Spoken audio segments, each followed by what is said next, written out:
Lights, camera, action. In a studio where local filmmakers talk to other filmmakers about the inside world of film. Cut. That's not the script.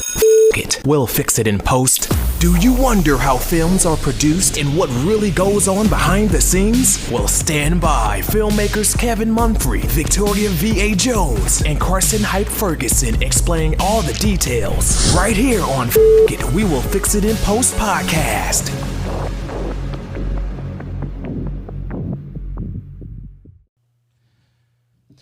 Good morning, good afternoon, and good night. Whenever you're listening, I thank you for doing so. I'm Kevin Mumphrey, and this is Fuck It. We'll fix it in post. I am with my colleagues, Victoria V.A. Jones. What's going on? And Carson Hype Ferguson. Yeah. That's all we get? Yeah, pretty much. All right. I guess since you're not in studio today, that'll pass. It's quick, straight to the point. That's fine. So today we're talking to director and actor Kc Eke. How are you doing today? I'm doing good now. So, I got started off with what got you in the world of film in the first place? Oh man, I think I've always had a creative edge my whole life, and it really started back, I would say, in third grade when I would just write all the time. I could fill up a whole 8.5 by 11 in like 3 to 5 minutes. I would just remember something, play with it in my head, and then spit it out like it was nothing. And I believe in the 6th grade was the first time I ever directed something. I embarrassed my whole class and made them like reenact something that I wrote. And like, what was this that you wrote, by the way? Oh man, it was based off of a PC game. Okay. Like Celtic Warriors. And I took all the names from the actual game, wrote them down into this intricate story that I found the other day, and it's still unfinished. But like, I just wrote it all down and like had them reenact it. It got deep when another class came to watch it. I was like, oh. So this was like a stage play or a stage reenactment? It was written like a novel, and it was just like in this little book. I had like chapters all written out and everything, and we you got real descriptive with it. Yeah, yes, it was very intricate for a kid in the 6th grade, and I was like, oh, all right. I didn't think it was gonna go that far. But it did. I was so nervous because I was like, oh, well, here we go. We revised all the dialogue in the actual book and put it onto a paper, and it was something else. It was actually very accepted, and I found out years after that. They were so mad at me at the movie. It was great, but it was really embarrassing because, first time. When you first said PC game, I started going I started thinking Oregon Trail, and I was like, please no. Not that old. Oh. Nah, you really showing your age today. Hey, I don't care. I ain't showing nothing because I ain't there. Ha. That was the game back in the day, though. So yeah. When you started, so like, did you like something you watched kind of motivated you, right? Or you just did it? Yeah, like I was very, I watched unusual things as a kid. Like I was so in depth with like history, and I liked like war history. So I was always watching war movies, like The Patriot or Glory. Glory is my all-time favorite movie. Black Hawk Down. Good movie. Yeah. Good choices. Yeah. Yeah, good movie. There's The Alamo, just all these films about just conflicts, and that's what drove me. And like, I would have a celebrity cast in my head about who I would like put in these roles. I watched The Patriots so much I could probably still spit off the dialogue off the dome, and that's what really was like driving me to have this creative process in my head that would just be so detailed. And like looking back, everything was a little plaything to me. Mm-hmm. Small little object became a story. everything. I would spend hours just doing that, and that's kind of what manifested. So a lot of it, yes, did play off of what I watched, and So you've always been into storytelling. yeah, So I think so. like middle school, high school, would you kind of write plays or? Well, it wasn't as much as plays. It was more of I've always wanted to write a novel. I wrote everything like a storybook. If I read something that was in the format of a story, I had to imitate that or mimic that.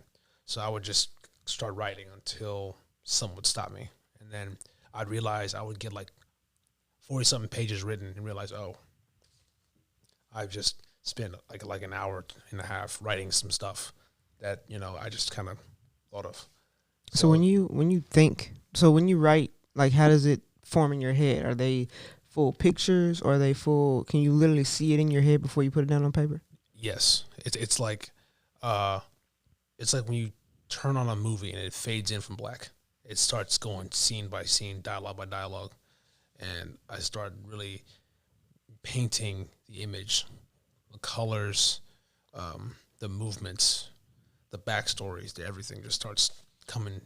And there's a style of writing where you would start in the very middle at the climax and build off of that. A lot of people in the expository story arc, they start at the beginning. But sometimes there are some people who start in the very climax. So before I write, sometimes I'll start the climax. How can I build off of that? Gotcha. And then I start seeing everything. That's a good technique though, because I remember hearing the writers for Training Day. I can't remember if it was multiple writers or if it was a single writer. They actually started at the end scene where Denzel Washington got into the I'll just say got into it at the end. I'll just say that. Spoiler alert. How old that movie is. We way past that point, so we don't really need to say that. If you haven't seen it by now, it's practically on YouTube. So you haven't seen it by now. Right, it's on YouTube. Oh yeah, right, it's on YouTube. It is scene by scene. It's getting taken down right now. Yeah, probably is, but and somebody else puts it right back up. Exactly. Now, yeah, you must prefer, like when you're writing, like when you say in high school, you went for the climax at first, or sometimes I would just really just build off of a simple premise. So even if it wasn't the climax, I would build off a single moment. Because when you start with a seed, it buds, but you can place that seed wherever. So I would just think of just one thing.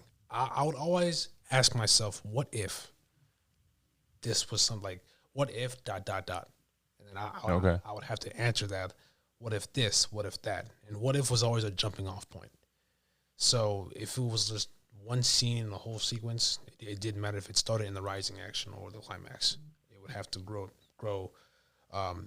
into something based off of that. So that started to grow to where if I'm by myself, I turn a lot of stuff off, turn my phone off, and I sit in the dark, and I start acting out all of the characters, every single moment, and then until the scenes start going one after the other, personalities start forming. That's all started from a single moment. So that's kind of how I've always done it, even if I'm writing like a novel. It has to, play in my head, and then I just start going. So when you get I'm about to use sleep technique. my bad, Kevin. No, please go ahead. Yeah. No, the last time I was by myself, I think I was playing Dipset, and I didn't get nothing done. Did you reenact that in the dark too? No, I wasn't in the dark, but I imagined a music video in my head. And do you rap it to yourself in the dark? Oh, it was out loud. Yeah, it was to the neighbors too. Where were you at? Where was I at? I think it was the garage. I was going to say, I hope nobody heard you. I feel Oh like no, his they neighbors heard. heard him. They had to hear. Like I had to turn that up a little bit. I was like, I'm yeah, almost it was certain that his dipset neighbors anthem. Yeah, gave him the side eye. So, they're cool. They're cool. so when you have an idea, because like you hear this more with artists that have an idea, they got to write it down as soon as they get it, or it's just kind of gone. Is it the same for you?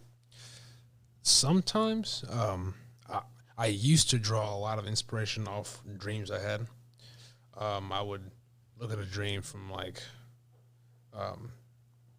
every single detail. I remember I would just detail it. Sometimes I would just lose it. I don't really do it as much from dreams anymore. I used to, but that kind of changed on me. But in terms of just writing it down immediately, I never really did that. I think I should have. Sometimes I was like, okay, I gotta, write this down. But most of the time I'm just kind of like, what was that? So I play, even if I lose the whole thought, I'd pick just one moment from that dream, just one. I was like, well, what does that mean? What if? And then that's when it starts. I start setting the points. What here? What about this? What if this? And then it builds. So, writing it down right after is not something I did always, but when I did, it was always just like one moment I remember, and I just go with it in my head. So you kind of like take seeds from your dreams Basically. and then build from there. Yeah. Okay. So like when you did you go to college for directing or? I went to MTSU for video production. Okay. So and my minor was theater, so I was trying to act also, but I didn't do any shows. But yeah, I did go to school for film production, and it was my goal to like make stuff to really, because I do have stories to tell. When I was there, I did a few projects while I was there. I think the one I did that has the most traction in my like life right now is called Checkpoint. It's on my YouTube page. So, to kind of talk about Checkpoint, what was that project? Well, I mean, this film was not a stance on anything. It was just a singular film idea of this is reality. So it was a kid who had his first interaction with the police. Okay. And I started to indirectly tell a backstory of his brother who was killed in an interaction. And basically, it's short. He goes to a party, and on his way back, he's being tailed by a cop. And he's like, okay, there's a cop behind me. And his lights come on. He's like, oh. So he pulls over, and it's a very tense moment. It's like, what's going to happen? And there's a whole shot where it's a Hitchcock zoom of the cop's hand on his gun. And his life literally begins to flash before his eyes. Now, and nothing happens at all. It was just routine. Cop was like, hey, be careful. I saw you swerving. Just, I don't want you to get hurt out here. That's all it was. It was no controversy, because I know a lot of people like to make these kind of stories to spark controversy. I wasn't trying to do that. I was very subtly telling the whole world, like, hey, this is an issue. This is a problem that we have. Let's just get past it. It shouldn't be like this. Let's just, pay attention to what it is, and let's grow off of that so it doesn't happen anymore. Like, this is happening. And that's all I was trying to do. And it did spark, like, conversation, because it went to a festival, a small one in town here, and, you can hear a pin drop at the moment of the gun. People collectively held their breath. Like, oh. Because there was another film that was just like it, with the same tone, but it was much more, like, out there. Much more like, it was a kid getting shot. I was like, whoa. But mine, you can hear a pin drop. Everybody held their breath. Nobody moved a muscle, and I was like, yeah, that's what I wanted. I want everyone to stop and look and like, hey, this is the thing that's going on. And it shouldn't be. We can grow beyond that. We can learn from this. And that's special. That's special if that's the case. Yeah, and I wasn't trying to twist any arms or say, hey, all police are bad. No, that wasn't the goal. And the actress who was playing the mother, she was actually in a project that I did for the National Geographic. She was working with a certain police department, and she said that, it's still being shown. She showed her superiors, and they show it, and they show it to new cops. That's what she told me, and I was like, really? She's like, yeah. I was like, wow, okay. So I'm thinking it made an impact. It wasn't any indictment on anybody, but it was just like, this is a reality that needs to stop. That's all. And I'm glad it hit so many people, because I was the way I pitched it. I don't know if you guys have seen the movie A Time to Kill with Samuel Jackson. I pitched the film like Matthew McConaughey's Closing. I had everybody imagine a child coming home from a party, a little tired, swerving a little bit in his car, and he sees a cop, pulls him over, and his life literally begins to flash before his eyes. The fear of everything is going crazy. Now I was like, do you see him? Now I want you to imagine if this kid was white. And I asked the class, like, who saw this kid as black?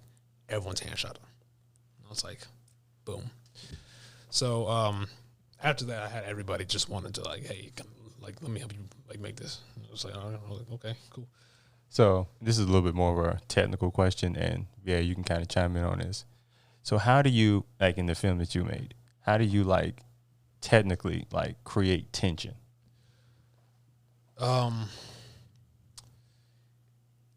What helped with that was, I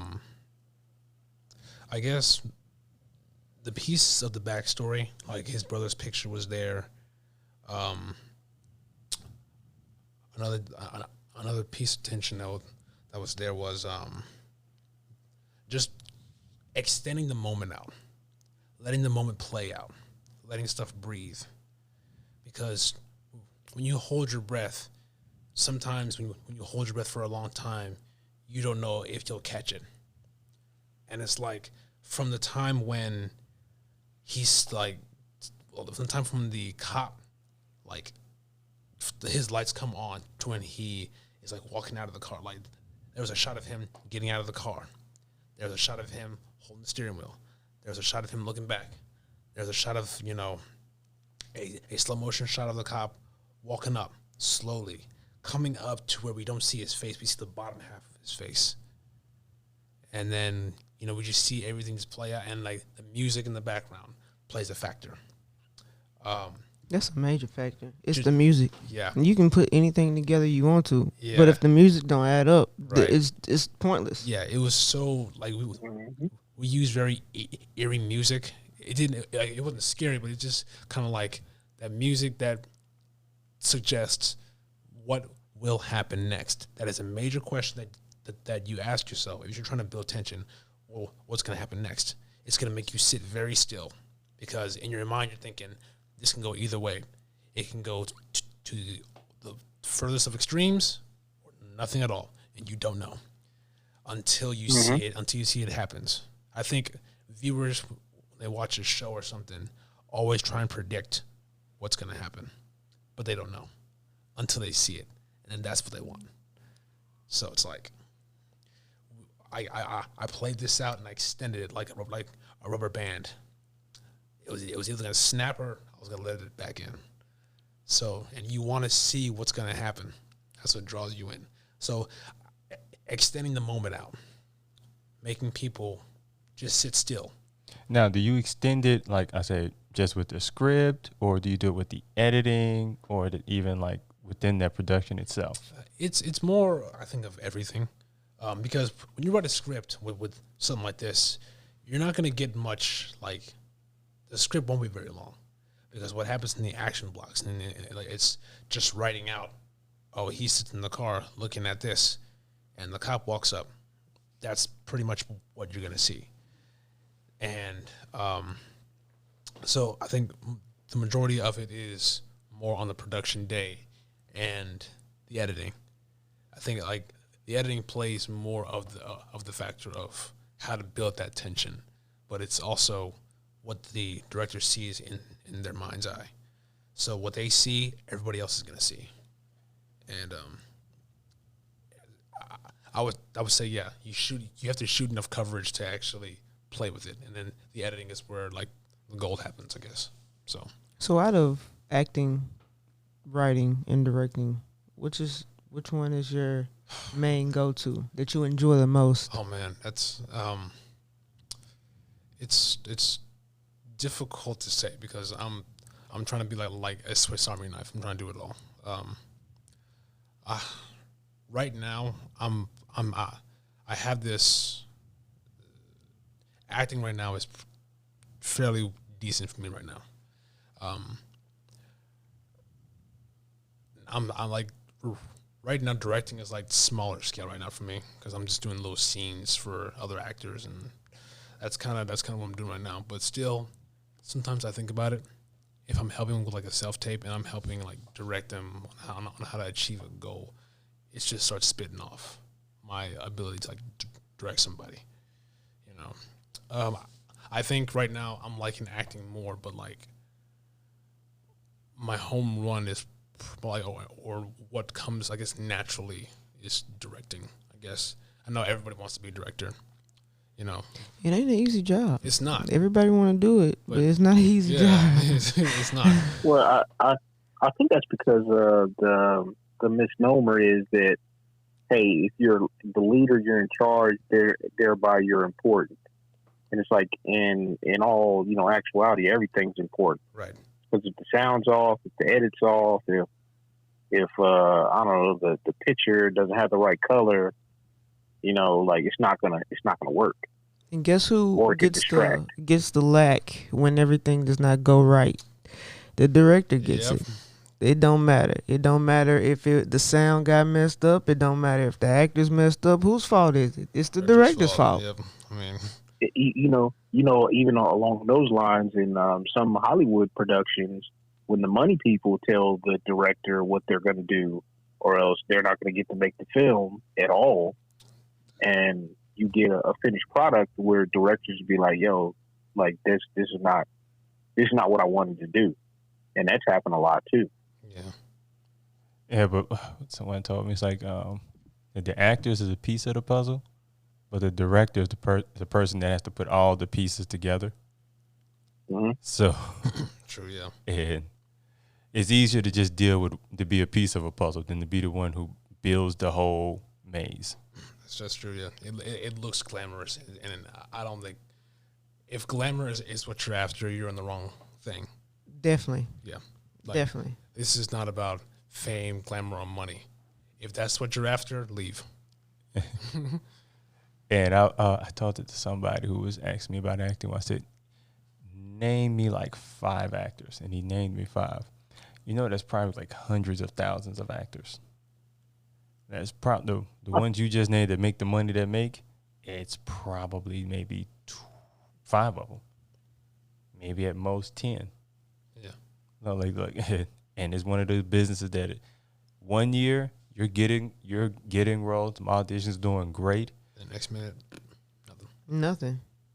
You gotta find a job at Kroger's or something just to get by. Like if you're looking for stability, this is not the industry you want to be in. But do you remember what was the first project you acted in? The first thing I ever as a human, like. Yeah, sure. Go ahead. We can go with that. I mean, if we want to go there, back in the day, way back when everyone had camcorders, me and my brothers, because we were huge Star Wars nerds, we would reenact fight scenes. So, and like, we'd shoot them. So, it was back when Episode 4 was like one of the main ones, the main movies that we had. and we would just reenact this scene from Vader versus Kenobi, and it was just like that was the one. It was we turn all the lights off, we had our little light up sabers, and we just start fighting. And I guess that's like home movie type stuff. But I think if you're gonna ask like what was the first thing I did that actually had somewhat of an essential story that wasn't just for fun, was after I graduated college. It was a film festival, and the MTSU Film Guild, because I was associated with them. It was I was with them on a project, and it was called ridiculous. Looking back now, it was called One Good Donut. That's what it was called. It was, One Good Donut. One Good Donut. It was You really reluctantly said that too. no, it's a fun, weird film. It's weird. Listen, most of those college projects were weird. Most of them had weird names, Yes. and that's just how it went. I was just I was a dude trying to find a wedding ring for his girl, and he couldn't. And basically, to try and propose to his girl, he had a donut. I was kind of like, so yes or no, right? He had a donut. It was the strangest thing, and like it was one curveball we had to show like it was. I forgot what our thing that we had to do, but I remember they CG'd me like floating, talking to myself, and I had this light behind me. I was like, "Oh my gosh, you're so handsome!" I was like, "I know." it was the weirdest thing that I've done. Like that was the first one I did when it was right out of school. So, and then the rest is kind of history.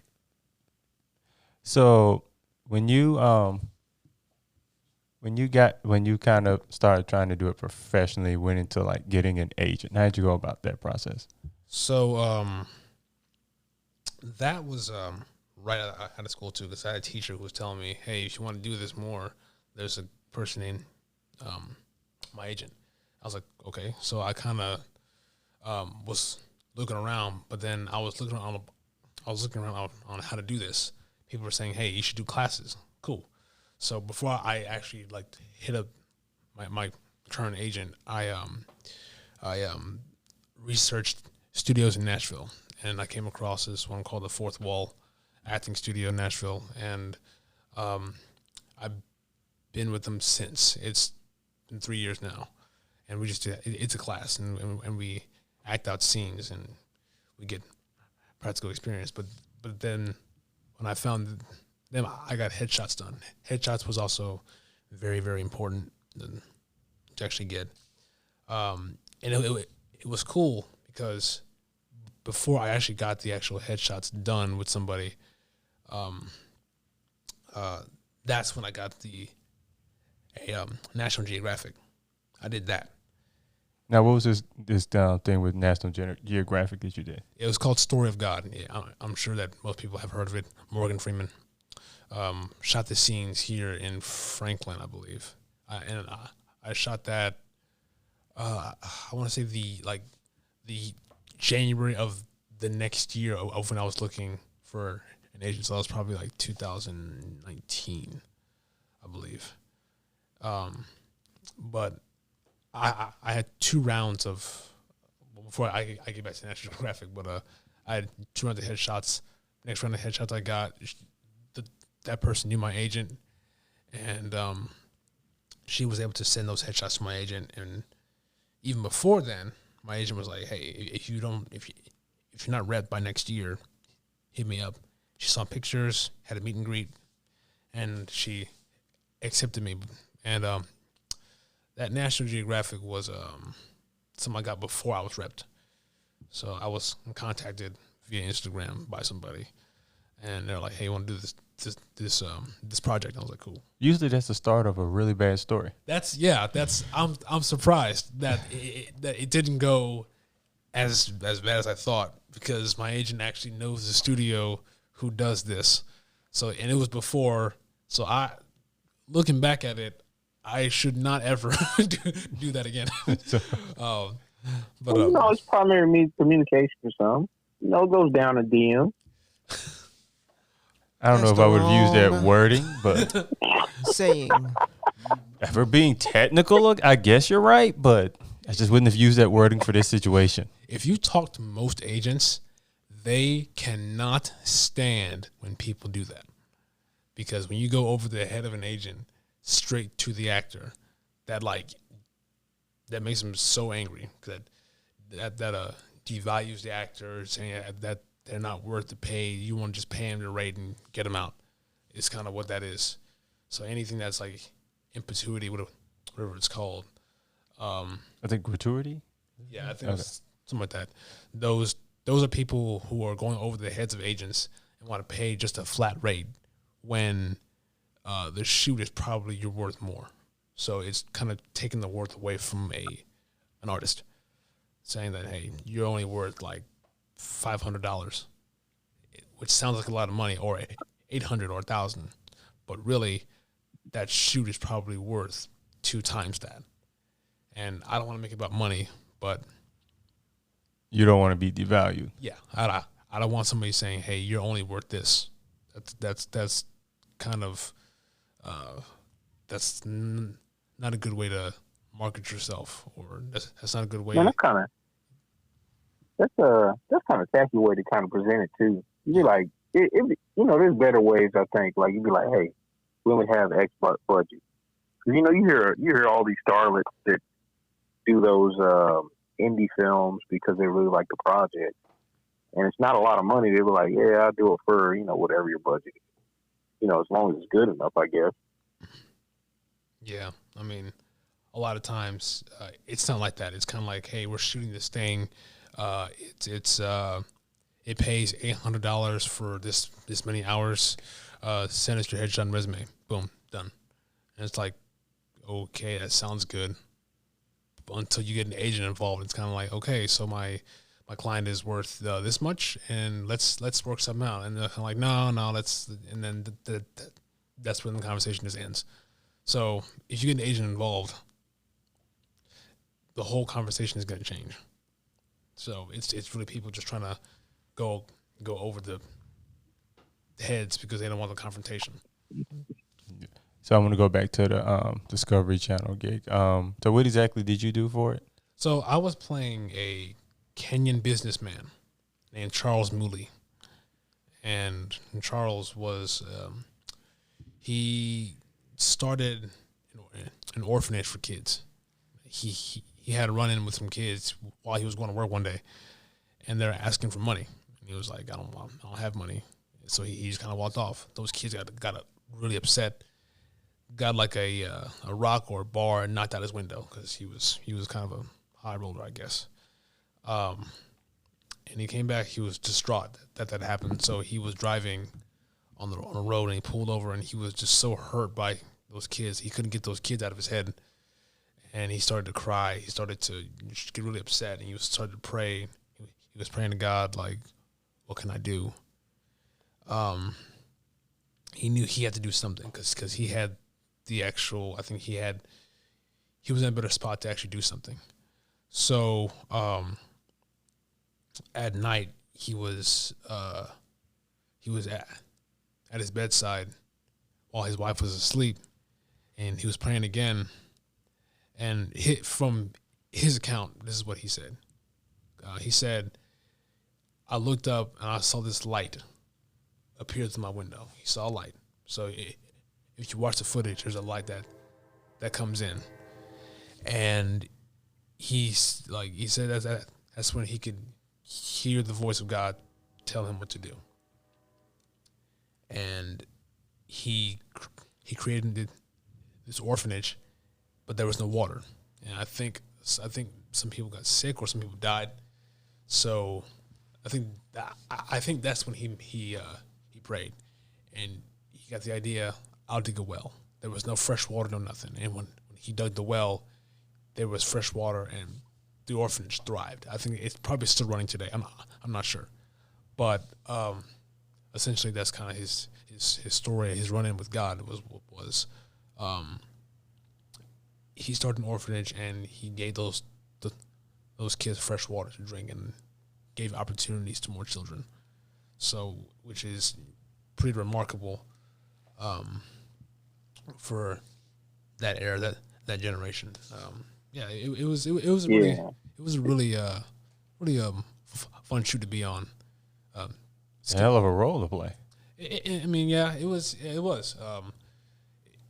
was my first, like, I guess, role in the industry. So when you say it was been like the first time you were on a big set as well? I mean, the set wasn't like big. It was from Evolve Studios. I'm not sure if you've heard of them. They do a lot of stuff regarding the NBA, like sports and other documentary work and a few narrative. It wasn't a big set, but it was more. It was kind of done old school, like you would go out and you find a location, and okay, it was pretty intricate. They did have higher tech cameras, which was pretty cool.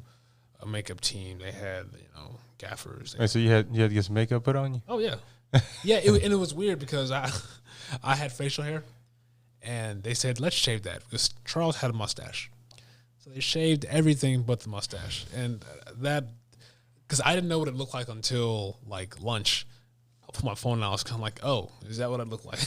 So you haven't seen your face this whole? No, like yeah, I hadn't that whole day until lunch. I was like, well, I look like I was regretting it. I was like, oh man, I looked, man, it was weird. I got home, I was kind of like, my dad was like, he just looked at me like, I know, mustache. That's it. So was it a bit fast paced or overwhelming? No, it was just very low. It was very normal. It was very down to earth. I think I still have yet to be like an actor on a high stress set. I've only been on like one of those. Like that was like low budget and us just another kind of stress. That was something else. But no, it was very down to earth. It wasn't that fast paced. It wasn't like as they imagined the rush of like a film set would be. Even though it was a smaller scale, it was it still had some high tech stuff, and the quality of it was really good of what they were doing. But it was very very down to earth. They're very kind. They're very welcoming. They take care of you, make sure you're good on set. It's kind of like that. It had heaters. it sounds. I was gonna say it sounds like your character. I mean, because man, well, what a saint, man. Yeah, I know some brothers and some deacons, man. Yo, they've been looking for them kids, and they wouldn't be doing no praying for them. Right. But you talking about a different kind of prayer. So, outside. Most actors don't look at their stuff. Are you that type of actor where you don't look at, once you're done with the project, you don't look at the final thing or don't look at your performance or anything like that? For the most recent one that I just did back in January, I'm nervous about that one. Most of the time, I reluctantly watch it to see. So I will say yes. So you watch it mainly like to study yourself type deal? Sort of. To see how everything just jives, because I'm not the kind of guy who's going to, ooh, I look good. That's not me. Right. I'm more of a, is it what they're looking for? Gotcha. Did I do the job that they wanted me to do? Yeah. So I don't see this as a way to climb some scale up on the ladder of glory. That's really not who I would like to be. But it's even hard to watch sometimes to study yourself. It's hard because you're your worst critic. Yeah, that's people downplay that. Oh, it's fine. You're just being hard on yourself. No, it's not. No, it's a real struggle. Yeah. Because even with me being a director, after the final edit is done, I don't watch it at all. No. So I'll watch it to analyze it. I'll go through it, and then once the final piece is done, and I'm talking about the final, if they go back in and have to do a little glitch or do something like that, after that, I don't watch it. And then, like, how many times have you watched it before you've gotten to that final product? Maybe twice. Just twice? Yeah. That's about it. Or I might go back to a certain scene that needs to be, looked at or something like that. But as far as the whole project, I don't watch it. Once it's in the But I mean, ether. if you're building your scenes right, sorry. No, go I ahead. Go said ahead. if you're building your scenes right, you probably shouldn't have to, watch it Right. that as many times you watch your scenes. It's the form of, if you go by the sequences, if you go by the script, then it's going to be okay. Like, you watch certain things to look at the technical difficulties. I might look at it to see if the scene was cut right. I might look at it once or twice to see if everything flowed. Once it flows and everything else, I'll, just like the latest project, we have to put music in there. I'm not going to watch the scene. I'm going to listen to the music and say, okay, that music's fine. These are the time codes where you need to put it in. That's cool. That's it. Yeah, like, because 8 times out of 10, when you watch something that you just directed or something you've made or something you've written, you'll be like, man, I should have done that. And you want to redo You the whole want to go back thing. and you just want to go back. It's tough, and that's how do you put it? That's a hardship that I don't want to put that on myself. So for me to go back and watch it, it's just gonna make my anxiety go up even worse. So why would I go back and torture myself like that? Yeah, I think you're a little more laid back than I am, because if I write something and shoot it, I'm like, I get surgical. I get like, I put a war helmet on, war paint. It's kind of like its own. This is what's going to happen. This is what I'm going to do for the next 8 hours. Is just look at this over and over and over again, making the slightest cut here. That has to be like right there. If it's not, I'm going to keep going until it is. But it's also the people that you got with you too. Mostly I have a very solid team that I work with. So I trust them in the fact of when they're editing or sound or anything like that. I know that I trust them to get, to get that on point. Mm-hmm. So it's kind of like, and I'm the type of person that's like, y'all do y'all thing, because I want y'all's creativity. So at the end of the day, their creativity stands out in the film.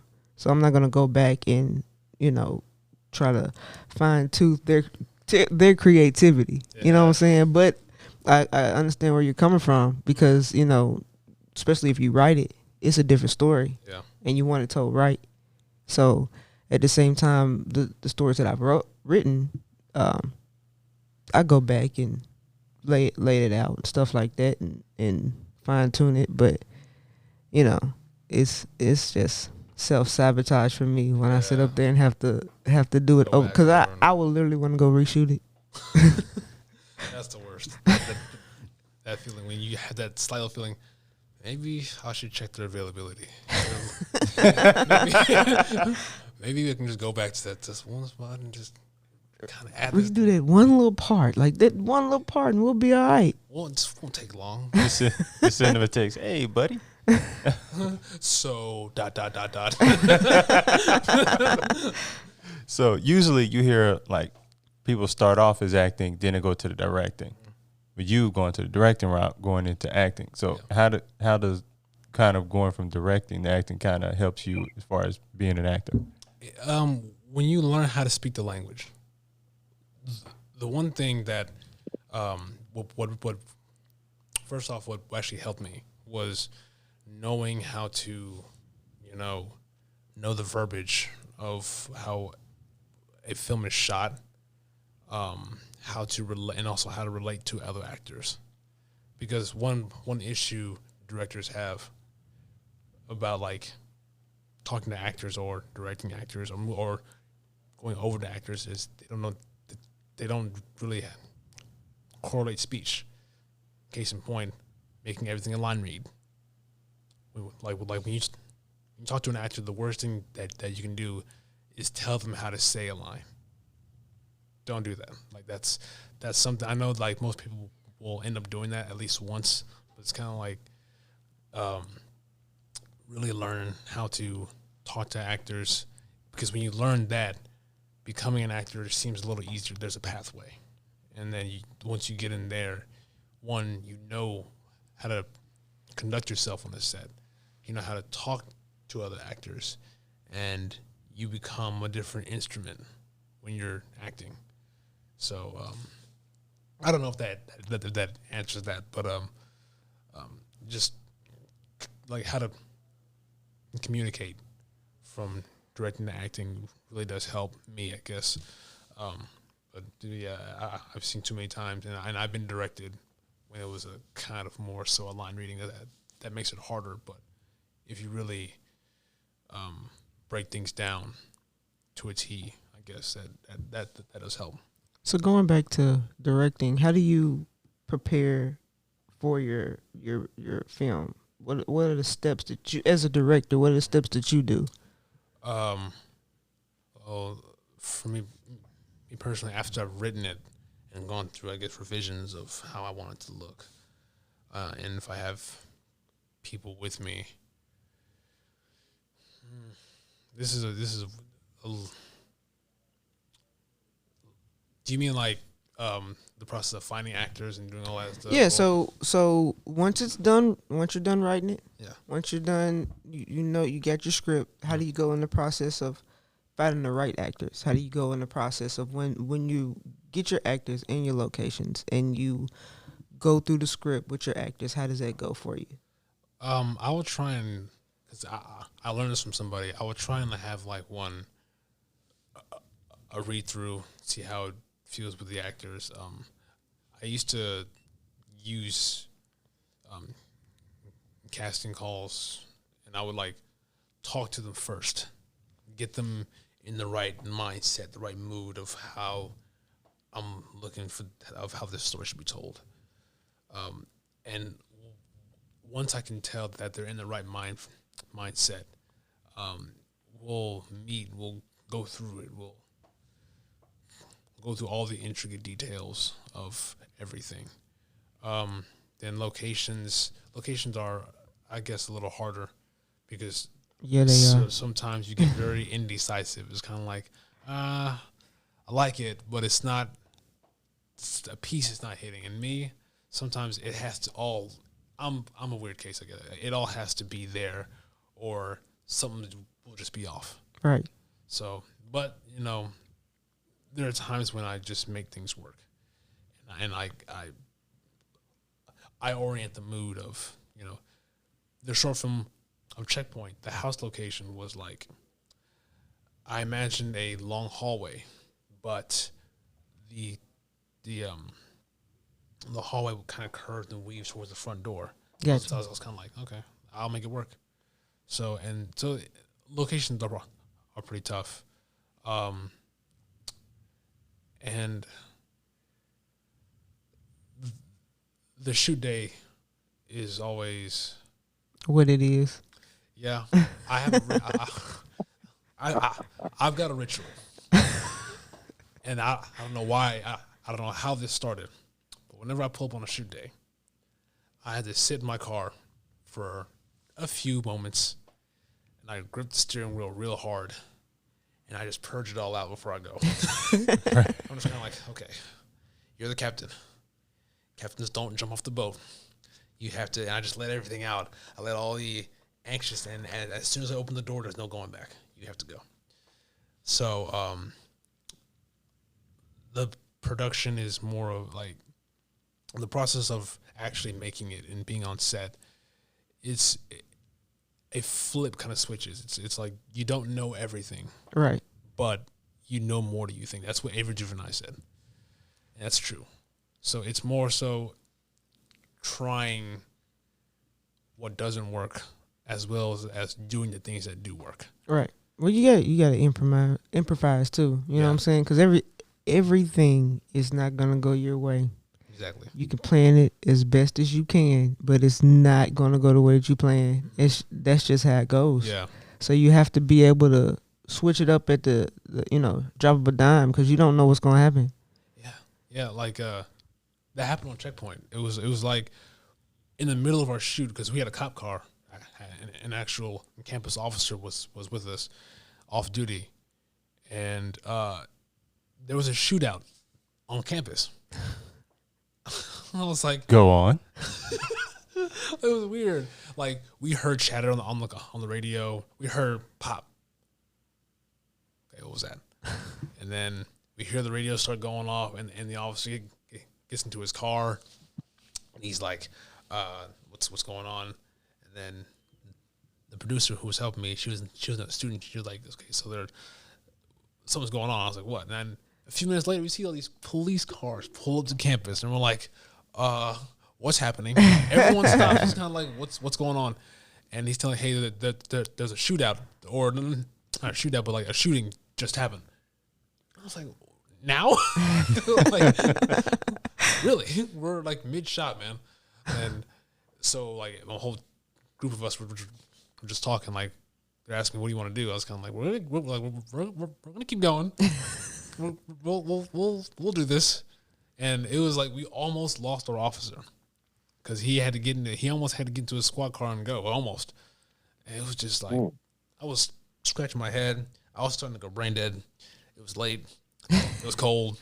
I was like, all right, this is starting to go a little sideways. So I got a little nervous. But yeah, you got to improvise on a dime. And like, I chose to stick with it, and we stuck with it. So, yeah, stuff like that happens. So you have to really game plan, set a date, set a backup date. Pre-production took a month for us because like the class, I guess, was like 3 months long. But in that span of 3 months, pre-production, production, and post-production.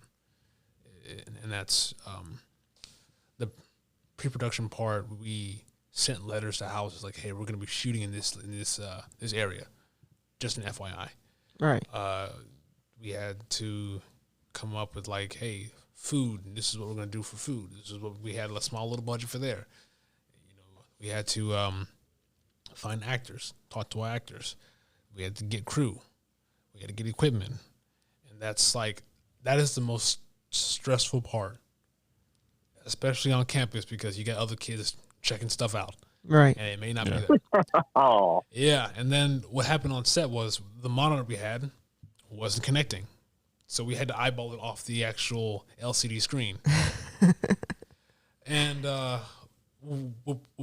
once we got to post, they were telling me, hey, your shots are a hair soft. I was like, it was that sigh. I was like, great, awesome.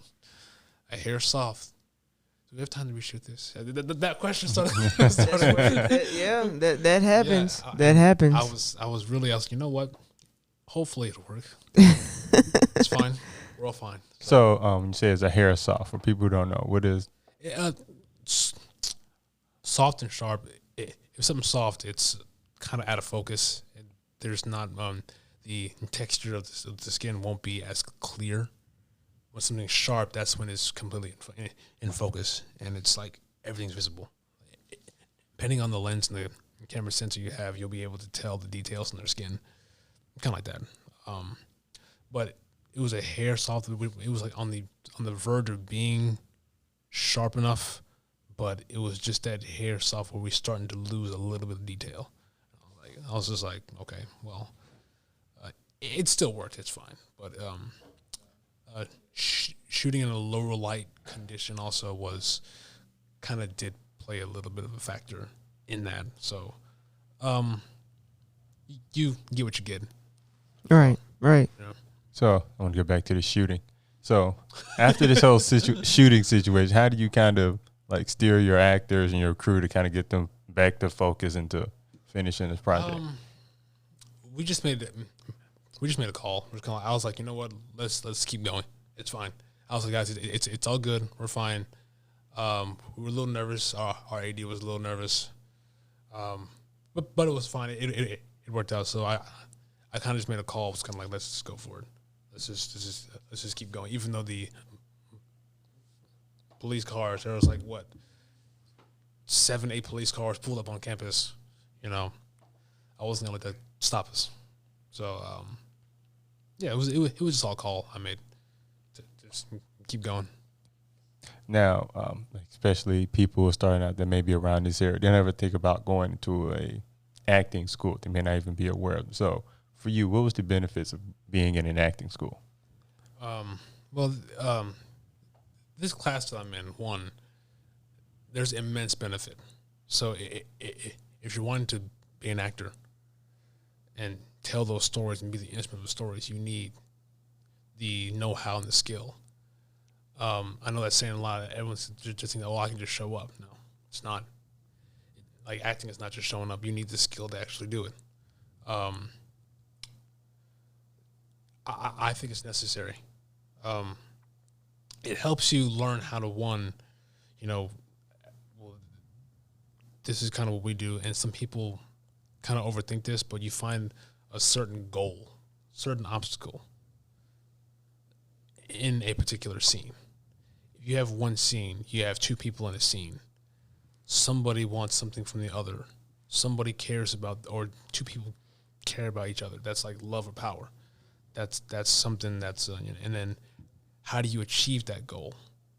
Well, you do this, and how will you go about achieving your goal? So if your goal is to, you know, get $100 from somebody, if that's your goal, ask yourself, our relationship, is it a love relationship or is it a power situation?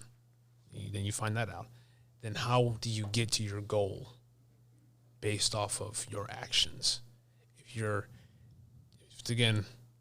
want $100, you're going to beg. How are you going to beg? You're going to drop down to your knees. You're going to pull out their shirt. You're going to grab their face. You're going to do all this stuff to reach that goal. Actors sometimes don't think about that stuff. So it gets very surgical when it comes to acting sometimes. My acting coach calls it a blood sport. When you're up there or outside of a scene, you can be friends, fine. But when you're in the scene and you really want to tell the story and get what you want, it's blood and guts up there, man. That's what it's about. So I've done a lot of like leading man type stuff, like scenes lately for the past like year or so, and it's like makes you want to hit your head up against the wall with some of these very hard scenes to do, and you really have to know how to do that. So if you're starting out, want to say, hey, I want to be an actor, cool. Educate yourself on how to do it, because it's not just showing up. It's not about looks. If you think that this is about looks, again, don't do it, because there's so much more to the game than just, looks. And I know I'm still relatively young and still trying to like move my feet a little and continue to find my footing. Something that needs to be clear even before you say that you want to do this. Take yourself completely out of it. Lay yourself down, because if you just are self-serving, then it's not going to work. So you have to learn how to lay yourself down and think about craft instead of all the flair and stuff. That all the stuff is pointless. So speaking of goals, what is the ultimate goal for yourself? The ultimate goal for myself, and this is something I've asked myself a lot. It's not Hollywood. I think Hollywood's overrated. Personally, I'm a worker. It's like I want to be able to, one, work as much, and two, I have stories to tell. I want to be able to tell stories, talk to people's hearts and minds and their souls. To, we don't feel enough in this generation. We don't do enough as far as reaching each other, no matter how. And that's, I guess, big for me as far as faith goes and all that. I really want to put faith in my films. I want substance instead of just a gimmick, because Hollywood is just full of celebrity gimmick. And it's something I heard. I think Denzel say, "We need more laborers in Hollywood than celebrity." I thought about that. I was like, wow, that's true. I'm somebody who's always worked hard at things. And it's like, we need more laborers. People who are going to say, well, I'll show up and I'll get the job done. Rather than somebody who says, I want to make $1 million. $1 million, you'll never take, you never see a U-Haul behind a hearse. That's what Denzel said. You'll never see a U-Haul behind a hearse. When you die, when you leave this earth, your stuff's not coming with you. And I take that to heart. And there are a lot of proverbs in the Bible that talk about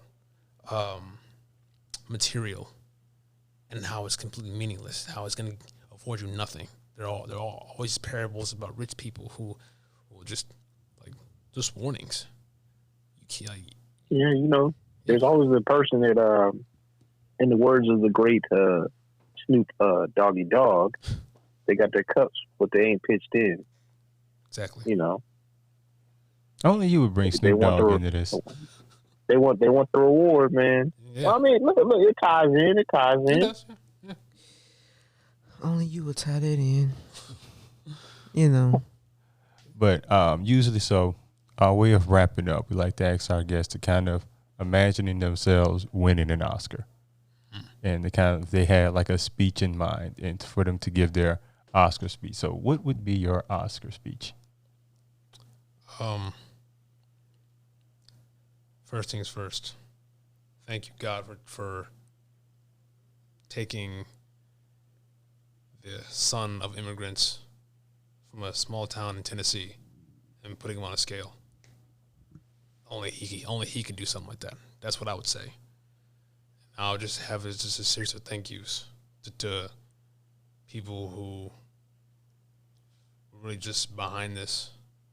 My parents, family, my colleagues, acting coaches. I would just be thankful. If you practice being thankful, that's what I think matters more. So, I'm at that point where, if it gets to that point of winning an Oscar, I think it's less about me than more about the people who helped build the upside down pyramid. Like if I'm the one who's at the top, I'm the one who's actually the very piece is the foundation that that's kind of gross. So it's those people who are on top, the others who are on top who. I don't know if that makes sense, but Spoken like a director. Never forgetting about the others. Yeah, that's just kind of like looking back to Checkpoint. The girl who was with me, I wouldn't have ever been able to make that if it wasn't for her. So that's it's her film as well than it is mine. I know that sounds cliche, but there's so much truth in that. So it takes a village. The whole army. Whole army. Yeah. Yep. Yeah. I think as a director, it almost forces you to have to deal with the entire village. Whereas an actor, you really focusing on yourself and your task. That's what I'm saying. Like I was on set I think last week, and it was just like people were really saying, "Hey, do you need this? You need this?" And I was kind of like, "I'm good." Like I just part of me, I was kind of like, I don't really need people taking care. I'm good. Like he did you throw some water? I need something to do. Do you need something else? I'm like, I'm good. And I'm just one guy who's playing this or doing this role, and you got all these people who kind of it's the whole collective unit, and it's just like. But then when you're directing, it's like, okay, how can I, you start doing all this. I've made it a point, if I ever direct anything, one, I will be the last person to be served anything. I'll be the last one to leave. I'm going to make sure everybody else is taken care of before me. That's my goal as a director. I did it with for Checkpoint. I did it for a little series I made. you know, it's just I make sure everybody else was like taken care of and left first before me. So that's just how I do it. And as an actor, sometimes it's kind of I'm not used to having all the people just try and take care of you. I'm not used to that. So, yeah. Spoken like a leader. Well, Casey, I want to thank you leader. for a what? A good leader. Exactly. Well, I want to thank you for taking time out to talk to us today. I appreciate y'all having me. I do, honestly. Yeah. Thank you for being on. What was it? What? You know, next time you just need to make sure you hear. Okay. Wow, man. Tell us how you really feel. I know, right? Yeah. Well, I'm Kevin. I feel Kevin conflict. Well, I'm Kevin Mumphrey. This is Karsten Hype Farguson. Yeah. And Victoria V.A. Jones. Yes. And that is a wrap.